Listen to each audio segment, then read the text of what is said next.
शायद सही नहीं होगा। उसी वक्त एक योद्धा ने साइड से उस पर हमला कर दिया। अचानक हमले से ली चौंक गया, लेकिन उसने जैसे तैसे वार का सामना किया। योद्धा ने उसे दीवार पर फेंक दिया, लेकिन ली कूदकर वापस आ गया। उसने हवा में ही योद्धा के सीने पर वार किए और कुछ ही पलों में उसे हरा दिया। इसके बाद बारी आई एक तलवारबाज योद्धा की। ली ने उसे भी अपनी काबिलियत से धूल चटा दी। इसके बाद वो तीसरे योद्धा की ओर बढ़ा। हालांकि वो योद्धा ध्यान में बैठा था, लेकिन फिर भी ली के आने की आहट सुनकर उसने अपनी माला शीशे में दे मारी, जिससे ली की आंखें चौंधिया गई। अगले ही पल में उसने ली को उठाकर जमीन पर पटक दिया। योद्धा बस जीतने ही वाला था कि ली फिसल कर बच गया और फिर दोनों में जबरदस्त लड़ाई शुरू हो गई। अंत में जीत ली की ही हुई। फिर वो मंदिर में सर झुकाकर बाहर चला गया। गुरुकुल के टीचर ने उसे बताया कि परीक्षा में उसने सबसे ज्यादा हुनर दिखाया है, इसलिए उसे शहर के नए स्कूल में जाने का मौका मिलेगा। शहर में वो 3 लोगों के परिवार के साथ रहेगा, जिसमें 2 बच्चे और एक उनका पिता है। वो आदमी दरअसल एक साइंटिस्ट है जो गुरुकुल के टीचर को जानता था। इसके बाद ली नए शहर की ओर रवाना हो गया।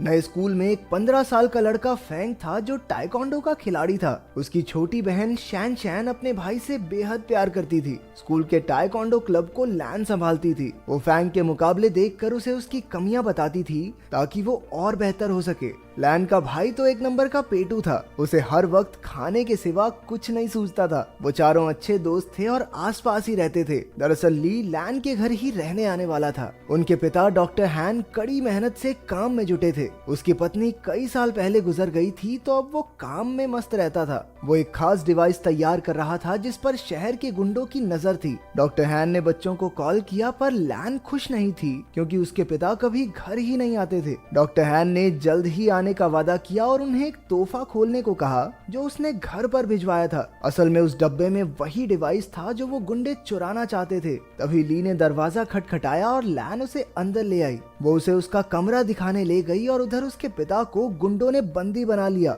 उस गैंग के लीडर लैरी ने डॉक्टर हैन को धमकाकर उससे वो डिवाइस मांगा। डॉक्टर हैन ने कहा कि ऐसा तो कोई डिवाइस है ही नहीं। उसने बताया कि वो तो एआई टेक्नोलॉजी पर काम कर रहा है, जिससे कि उसके बच्चे अपनी माँ की आवाज वाले रोबोट से बात कर सकें। लेकिन लैरी को उस पर विश्वास नहीं हुआ। उसने सीसीटीवी फुटेज से पता लगाया कि वो डिवाइस तो डॉक्टर हैन के घर जा चुका है। फिर लैरी के 2 चेलों ने आगे बढ़कर डिवाइस चुरा कर लाने का जिम्मा ले लिया। स्लॉपी और फिस्ट काफी खुश थे क्योंकि गुंडे बनने के बाद ये उनका पहला मिशन था। उन दोनों ने अजीबोगरीब कपड़ों से भेष बदला और लैन के घर के बाहर जाकर खड़े हो गए। उनमें से एक ने रात को अंदर घुसने का फैसला किया, लेकिन फिर दूसरा कहने लगा कि बच्चों ने स्कूल चले ही जाना है, दिन में चुरा लेंगे भाई, क्या हो गया। घर में ली नए शहर के तौर तरीके सीख रहा था। उसने लैन को ताइक्वांडो मैच देखते हुए देखा तो उसे भी ये खेल दिलचस्प लगा। रात को जब वो ध्यान में बैठा तो यू की वीडियो गेम की वजह से उन दोनों में बहस छिड़ गई, लेकिन जल्द ही दोनों मिलकर वीडियो गेम का मजा उठाने लगे। उधर लैन ने अपने कमरे में जब वो तोहफे का डिब्बा खोला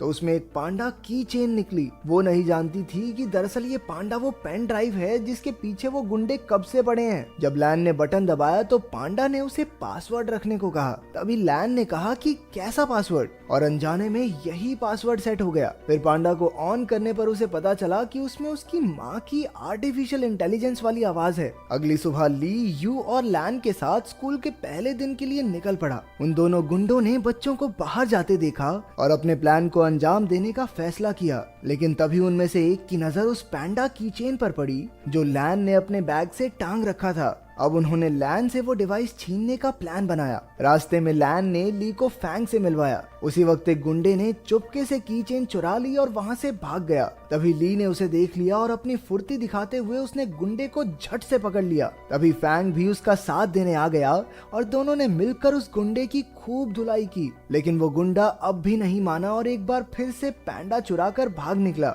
अब की बार उन सभी दोस्तों ने मिलकर उसे कचरे के डब्बे में फिट करके सड़क से लुढ़का दिया। फिर स्कूल में ली की क्लास के बच्चे एक शाओलिन योद्धा को देखकर हैरान रह गए। वो उससे पूछने लगे कि क्या कभी वो शादी कर सकता है। वो उससे उल्टे पुल्टे सवाल पूछने लगे। तुम कभी शादी कर सकते हो क्या? भाई कुंफू करके दिखा दे भाई। हाँ एक बार दिखा दो। हाँ एक बार भाई, एक बार कुंफू करके दिखा दे भाई, मजा आ जाएगा।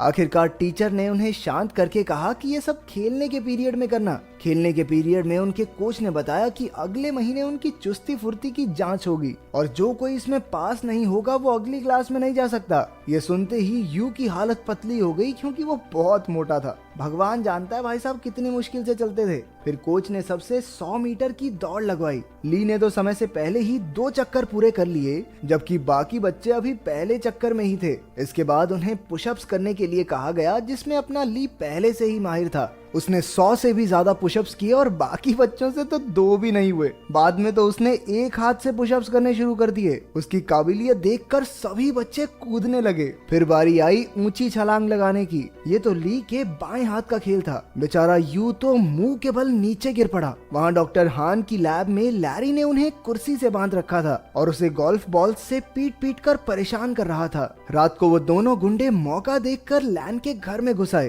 तभी ली की नजर उन पर पड़ गई और वो एक खिलौने के पीछे छिपकर उन्हें डराने लगा। लेकिन उन्होंने जल्द ही उसे देख लिया और मौका देखकर उस पर हमला कर दिया। जब लैन वहां पहुंची तो गुंडों ने पैंडा चुरा लिया और फरार हो गए। ली ने लैन और यू को सारी कहानी बताई, लेकिन उन दोनों को लगा कि वो मजाक कर रहा है। इसके बाद हम देखते हैं कि वो दोनों गुंडे अपने मुंह में गोल्फ बॉल्स भरकर लेटे हुए थे। असल में उन्होंने गलती से पैंडा की चेन की जगह वैसा ही दिखने वाला एक परफ्यूम चुरा लिया था। लैरी को एक खास डिवाइस 3 दिन के अंदर किसी कंपनी को बेचना है और इसीलिए अब उसे बेचैनी होने लगी। उसने बड़े गुस्से में उन दोनों गुंडों की गोल्फ बॉल से निशाना लगाया और उन्हें धमकाकर जल्द से जल्द वो खास डिवाइस लाने का ऑर्डर दे दिया। अगले दिन स्कूल में सारे बच्चे फैंग का टाइकोंडो मुकाबला देख रहे थे। वहीं यू और शैन शैन पीछे बैठी 2 बदसूरत लड़कियों के बारे में बातें करने लगी। ये लड़कियां कोई और नहीं बल्कि वो दोनों गुंडे ही थे जो भेस बदल कर वहाँ आए थे। उन्हें लैन के बैग पर वो पैंडा दिखाई दिया और दोनों उसे चुराने के लिए सही मौके का इंतजार करने लगे। उसी वक्त ली ने फैंग को एक मुकाबले की चुनौती दी।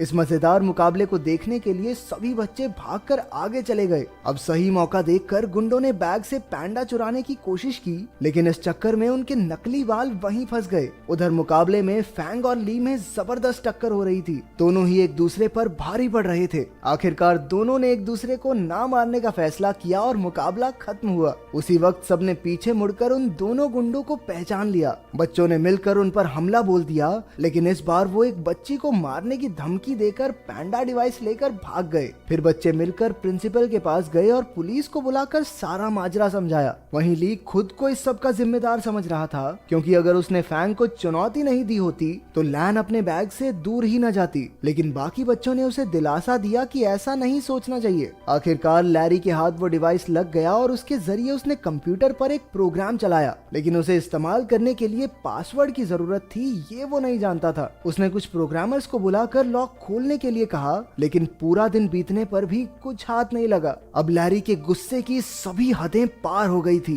तभी उसने डॉक्टर हैन के फोन पर उसकी बेटी का मैसेज देखा। लैन चाहती थी कि उसके पिता उसके जन्मदिन के लिए कल घर आ जाएं। लैरी ने डॉक्टर हान की तरफ से कल पार्टी में पहुंचने का वादा कर दिया। अगले दिन लैन और उसके दोस्त जन्मदिन की पार्टी की तैयारी कर रहे थे। बाकी सब लैन को घर में अकेला छोड़कर उसके लिए तोहफे लेने गए। तभी लैन को उसके पिता का मैसेज मिला कि वो घर के बाहर आ गया है। लेकिन जैसे ही वो बाहर निकली उसे किसी ने अगवा कर लिया और गाड़ी में डालकर ले गया। उसी वक्त ली और उसके दोस्तों ने लैन को वैन में देखा और अपनी साइकिल्स लेकर उसका पीछा करने लगे। अंत में सब डॉक्टर हान की लैब में पहुंचे और लैन को ढूंढने लगे। वहीं लैरी और उसके बिजनेस पार्टनर में बहस छिड़ी हुई थी, क्योंकि लैरी उस खास डिवाइस को कल बेचने वाला था, लेकिन अब तक उसे उसका पासवर्ड तो पता नहीं। अब लैरी गुस्से में लैन के गले पर चाकू रखकर उससे पासवर्ड पूछने लगा। लैन ने जवाब दिया, कैसा पासवर्ड? और उसी वक्त वो प्रोग्राम चालू हो गया। बाहर शुरुआत वाले दोनों गुंडे अड्डे की रखवाली कर रहे थे। ली और फैंग ने उन पर हमला करके उन्हें कुछ ही पलों में चित कर दिया, लेकिन इसके बाद उनका सामना हुआ लैरी के आदमी ब्रैडली से।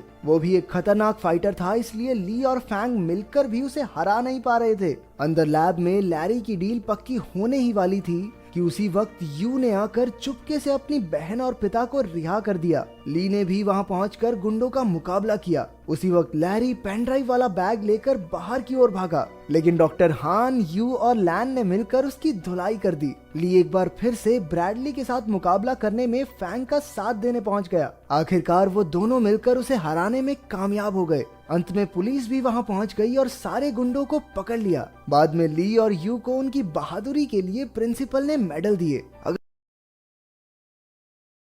जरा सोचो, तुम इकलौते